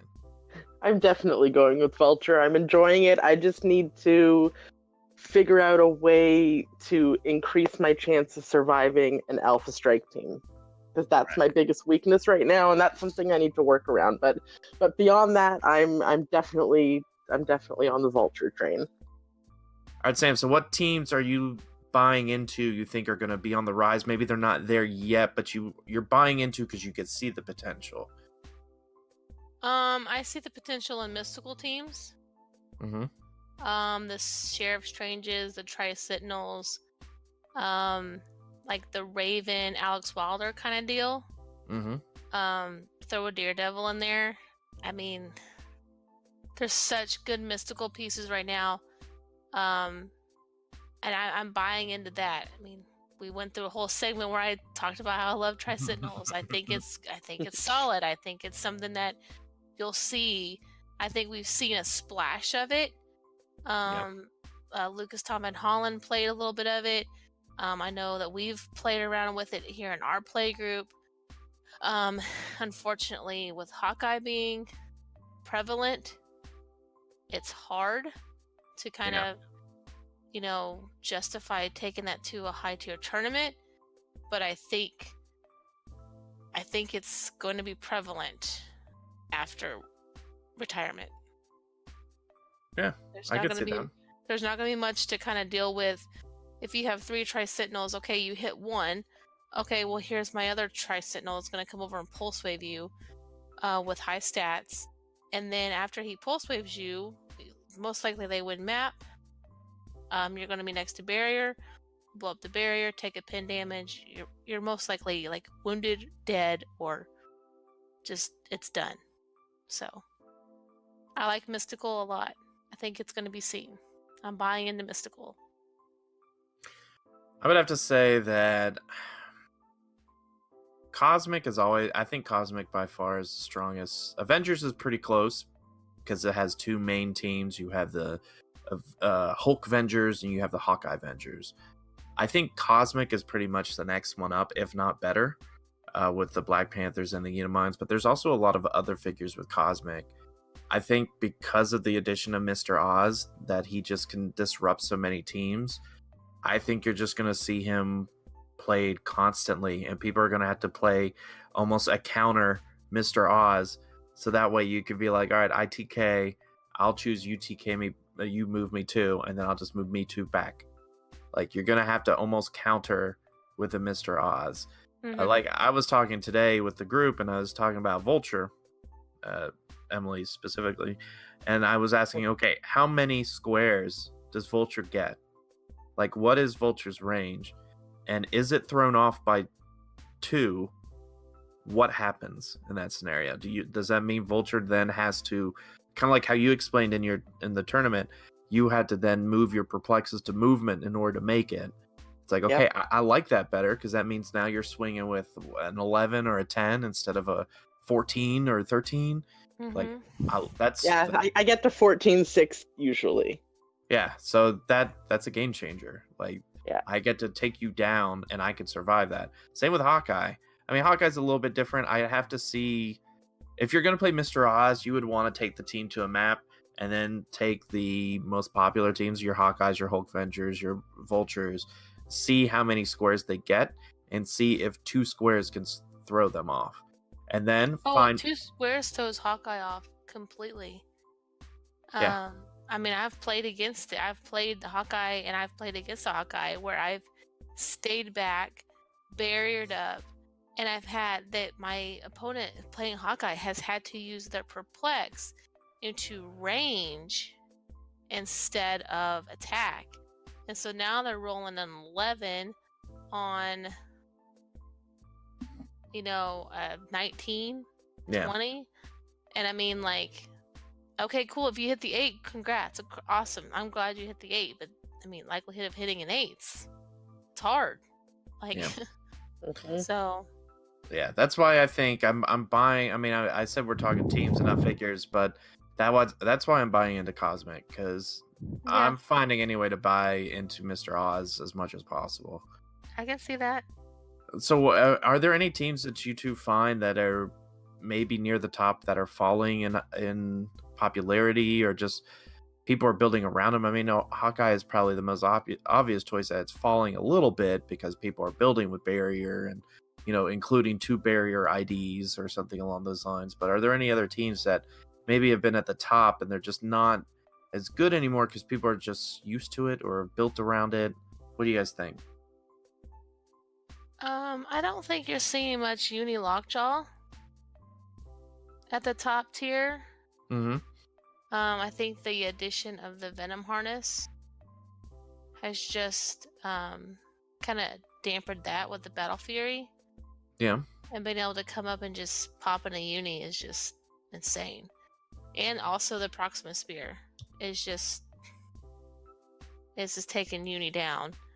Especially the 150 Uni, the 165 Uni. Yeah. So, I mean, I think if, like, I play the 150 Uni with Lockjaw, but I mean, you have to almost play super defensive, and you have to know the moment to attack. Yeah, and that's not easy for a new player to pick up and play. It's not. It's really not. It's a very finesse play. You have to know their matchups. You have to know when your opponents, when they're like, you almost have to worry about your actions. You got to worry about, like, when are they going to attack? Is it going to be the second turn they attack, third turn they attack? Like, I may equip, and instead of attacking something second turn to, like, double token a Uni, I'll just clear Uni. Like, those are the kind of things that it's very finesse. I think that you're not seeing him at the top right now, just because there are some high alpha strike counter teams like the Hulks, like the Vultures, that have the Battle Fury that's getting up in the face, and Uni doesn't have his rollouts. Yeah. So, Emily, what do you think? What kind of teams are you seeing that might be at the top and might be going down, or you're seeing countered often and probably not played as much. I'll agree with the uni. Like we don't. It's different up here. We really don't see as much as of the same type of meta. We see a lot more strange things. Yeah. But I mean, you were for a while back. We were hearing a lot about the Hulks, and I'm not even hearing as much about the Hulks anymore. It feels like to me. Yeah, it's you have a group in the Midwest that particularly like Hulks. It's like I think Randy does Randy keep still play Hulks? I think a lot of their group. There's a lot of people that still like Hulks. Hulks is actually the one I was going to mention on my list. Yeah, Randy, the CWO guys are the ones that kind of came up with the Hulk meta. They brought it to Big Bang, and of course it was like, what in the world is this? And it was like, okay, it freaking works. Like what?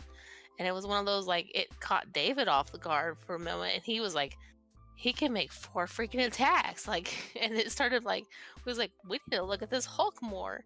And Yeah, we saw it a little bit here, but it feels like it fell off fast. And then it's also evolved because Korath has changed Hulks into like an unstoppable force. Unstoppable force, but once again, it's kind of one of those. It's an unstoppable force, but it's going to be way too risky for any of the top 20 players to ever play at Nationals because you could sweep any team. But if they hit one rollout, or you miss an attack, or you crit miss, you don't have a prob, it's game over. And because I mean, it's happened to Daniel in playtesting. I mean, he had like a 14-15 attack, and he comes up, and you crit miss, game's over. Like, that's it. Yeah. Like, and a lot of top tier players will not take that chance. Yeah. Like, I will put money down on any top tier player will not take that chance. Unless it's PJ Bolin, and because he's crazy like that, and he rolls like crazy times sometimes. I don't know what he thinks sometimes with big tournaments, but he'll risk it for the biscuit. But I'm not sure any other top tier player will do that. And I do want to preface what we're saying by not belittling people who play it and trying to say that you're not a top tier player if you play this. Yeah. We're not saying that. We're saying that the people who have been winning consistently win consistently, PJ being an outlier, because they take calculated risks. And Hulk with Korath is a risk with high. This is like a fantasy football term. It's got a high floor, so like it's a high risk, high reward. So if it goes well, you're gonna sweep every team. But if it goes wrong, you've lost. You're done. Because everything's riding on that one Hulk, and if you lose that Hulk, game's over. You can try to do some with Korath, some with Tidal, Wasp, but generally you'll be like, I lost Hulk, and shake your hand. That's a good game. Have a nice day. Yeah. Saying that I think it's on. I'm selling doesn't mean that the team's not as good. It's purely people are preparing for that team more. They are playing the Mr. Oz to prevent you from TKing out. They're playing more hyper alpha strikes, so that way when you're taking that one turn to equip, I am in your face and I am shooting you and you are dead. Those type of scenarios. So just something to keep in mind that people, if you're playing a team that's top team, people are countering it now. Now is where everyone's trying to get a feel for, all right, what is the safest play? And, some of the top players, whether they are meaning to do it or not, are not playing the best possible teams. Because one, they're probably tired of playing it. But two, they want to change the meta. They want the meta to be a different way. They want it to be more open. They're tired of seeing Hawkeye. But then when push comes to shove, Nationals, they're probably going to play Hawkeye. I mean, most of the players will. Outside of some outliers. Like, obvious PJ's an outlier for most things. I mean, I don't know if Dan would actually play it. I mean, there's a few players that just won't, but there's a few players that say, I want to take the best chance for me to win. And Yeah. that is the team.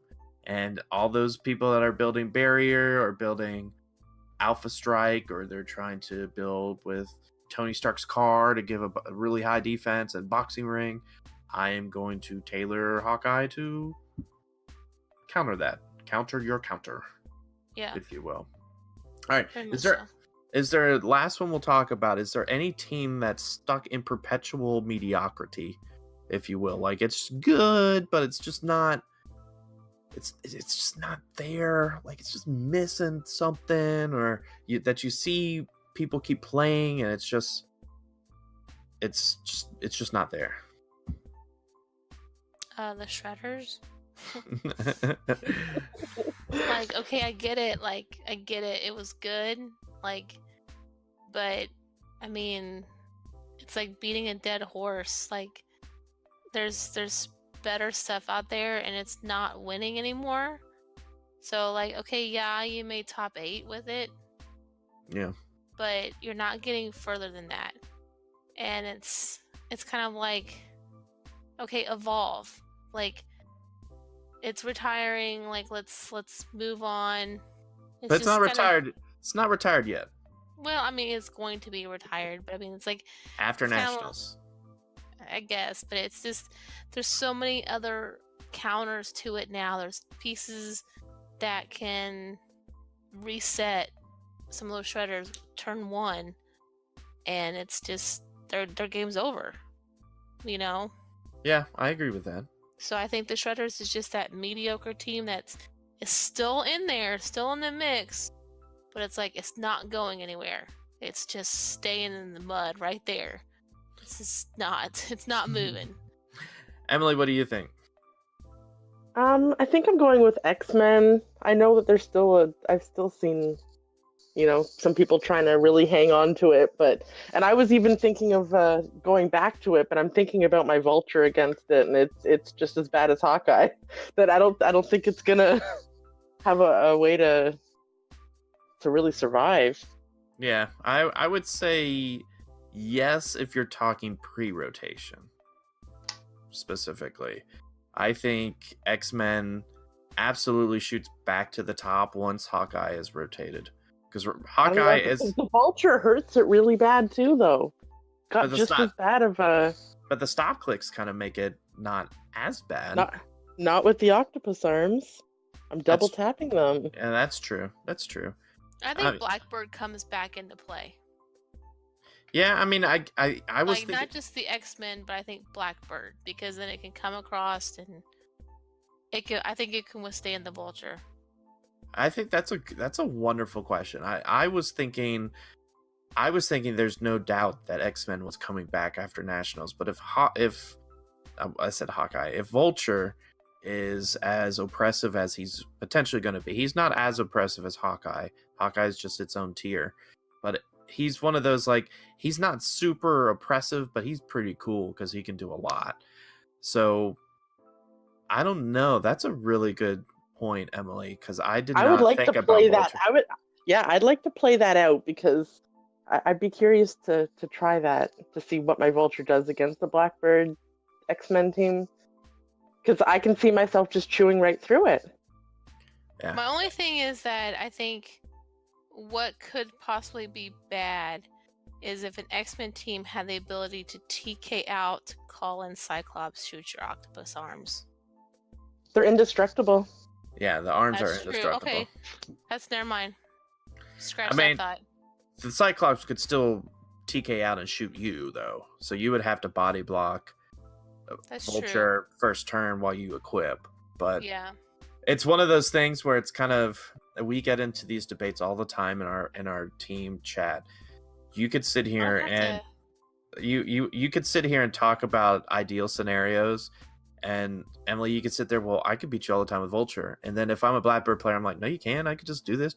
Well, I could do this. Well, I could do this. You're not gonna hit. Well, you're gonna hit. It's like, okay, well, you just gotta sit down and play through it a few times, because it's easy to just sit here and spitball and be like, no, my team's perfect. What are you talking about? I'll just bury her. and then I'll call in Cyclops or I'll do Rusty. You know, it's easy to say Yeah. that, and it's like until you see it on the map and see what that other team can do, you don't know until. But getting back to the subject, the team that I think is kind of mediocre and just not there, and this is I'm sorry, Dave. You probably experienced this recently at States. The Don't Die team. I played it at when did I play it? The regional in February. It's okay. Don't Die team's not bad. It's about to lose Haha Joker, which makes it significantly worse. Yeah. And Mini, if you played Mini on it. But it's just, in today's world where you have to score lots of points, it's kind of like in the same vein as Goblin King and the one-man armies. If you take a loss, one loss is probably going to kick you out of top 8 because you will not have enough points to beat another 3-1 because you just don't score points with the Don't Die team. You just don't. I tried my best. I did not. I did not just not score points because your team is about surviving, and Daredevil can do a lot, but Daredevil can die fairly easy. And when you get him to no tokens and he's still alive, you're not wanting to get him in the fray anymore. You want to get him back because 60 points is big for you.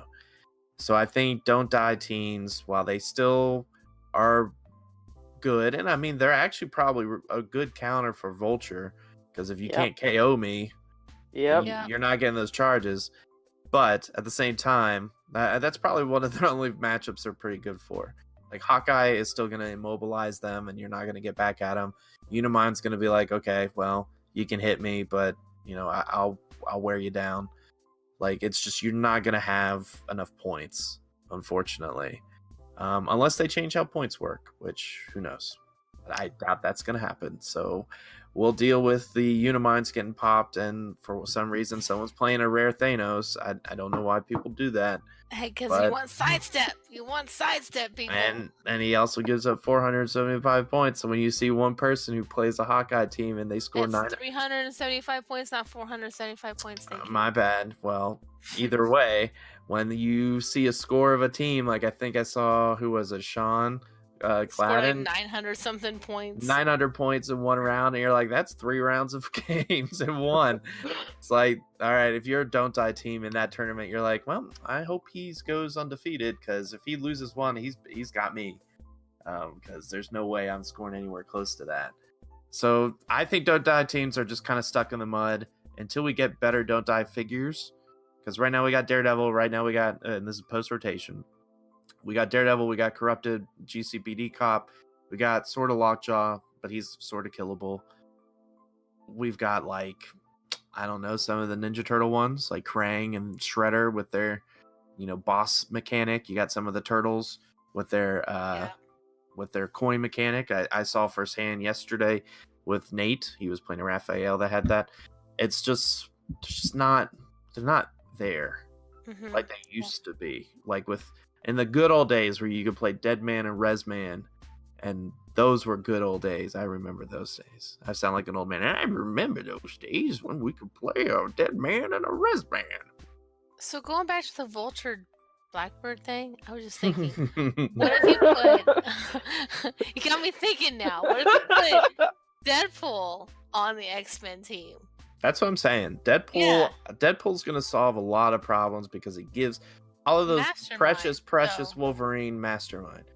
I tested it because I was trying to build it against Hawkeye. It does not work for Hawkeye because Deadpool dies, and he dies within 2 hits, and so that leaves other people dead. I think almost 1 hit, depending on how they shoot. Yeah. So I tried it against Hawkeye because I thought I saw the Deadpool and I was like, this is amazing. Play him with the Wolverine, Lila, go to town.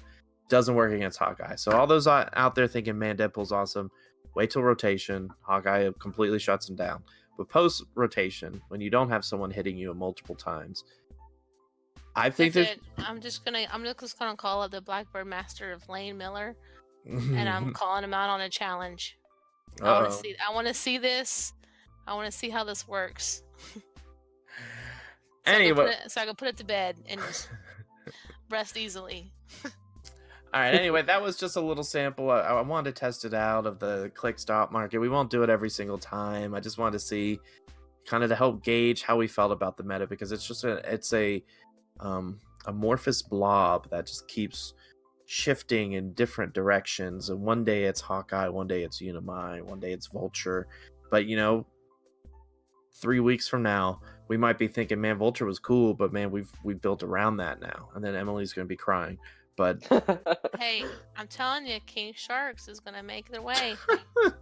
I'm no, rolling with it. not at all. Because, well, I don't know, with Black Manta and some of those Tempest and some of those other pieces, I mean, I guess there's potential. Alex, I'm gonna build a King Shark team and I'm gonna bring it to a tournament. Well, and you I'm only got just- one more, so you only got one more that I you're know going what? to. You know what? I'm gonna make it for May 4th, and I'm gonna bring it. I'm gonna go 0-4, but I'm gonna have a fun time playing King Sharks. And you know what's gonna happen is you and I are gonna somehow match in that first match, and you're gonna win freaking map, and I'm gonna be like, no. I'm gonna be like, yes, I won map. With King Sharks. We're going to the water map. I'll tell you what. And if I beat you with King Sharks, oh, the next sudden death episode would just be like. I wouldn't be on it. I'd just be silent, sobbing in the background, singing King Shark do do do do. That's all I would be doing. All right, we've babbled on for far too long. Let's go ahead to click for our final thoughts. Click 4. Final thoughts. With that, we enter click 4, the KO click for final thoughts. Sam, we'll start with you. What are your final thoughts for this episode? Final thoughts. Emily, I'm so proud of you. You put the time and the effort and practice in. I know we played multiple nights and talked through multiple matches. I'm just super proud of you on making a good team and doing so well with it. Thank you so much. Emily, what is your retort? Just kidding. What is your final thoughts?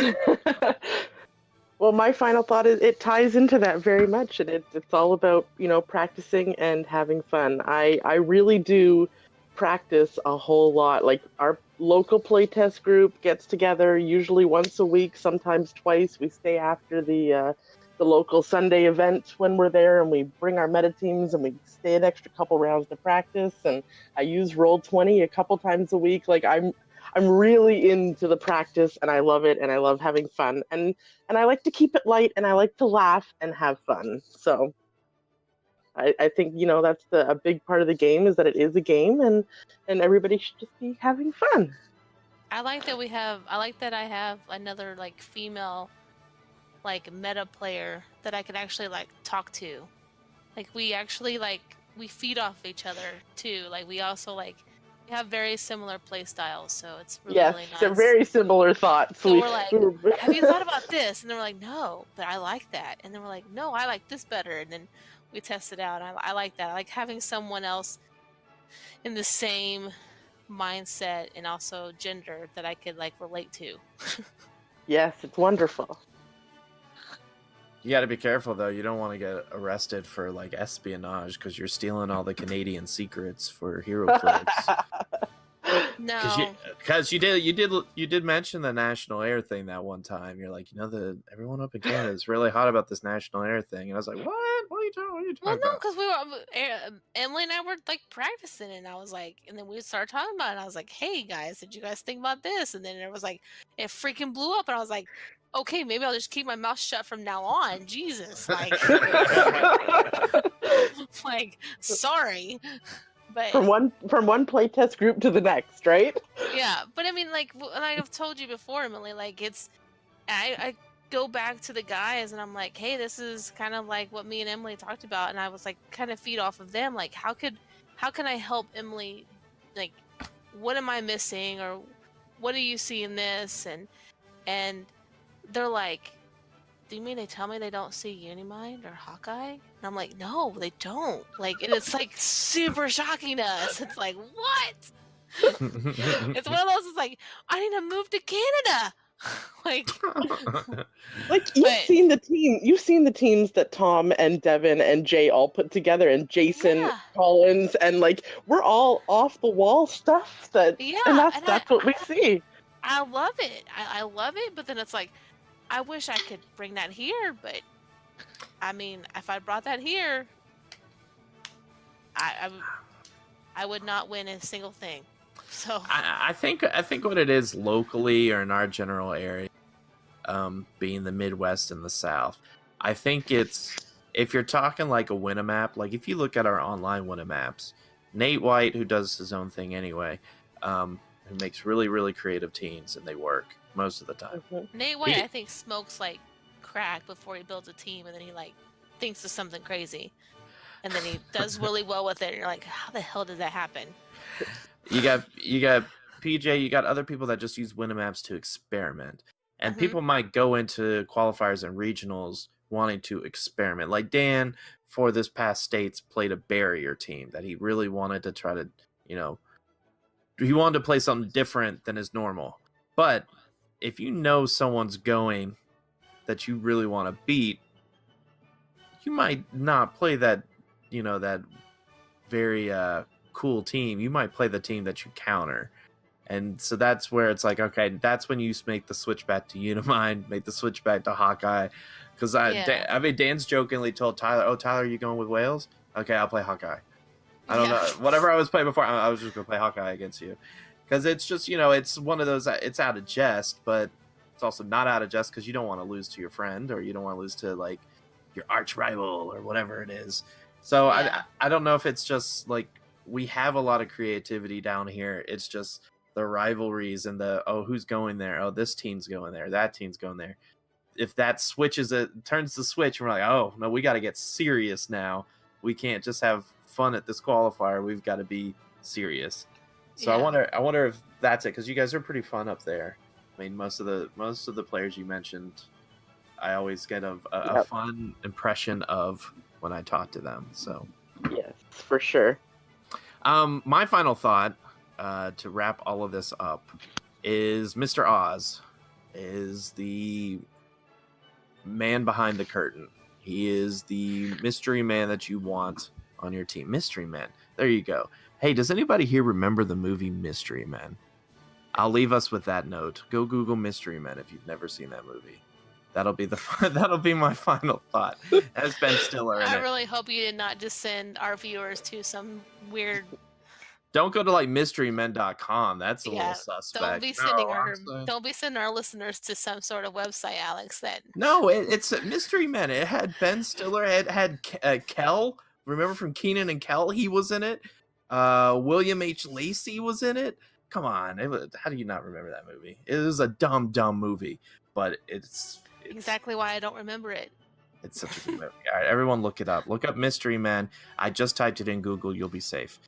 And with that, that'll do it for this episode of Sudden Death. May your Rebirth boosters all have chases, except for Devastator, and may all your rolls be critical hits. Goodbye, everybody. See ya. Bye.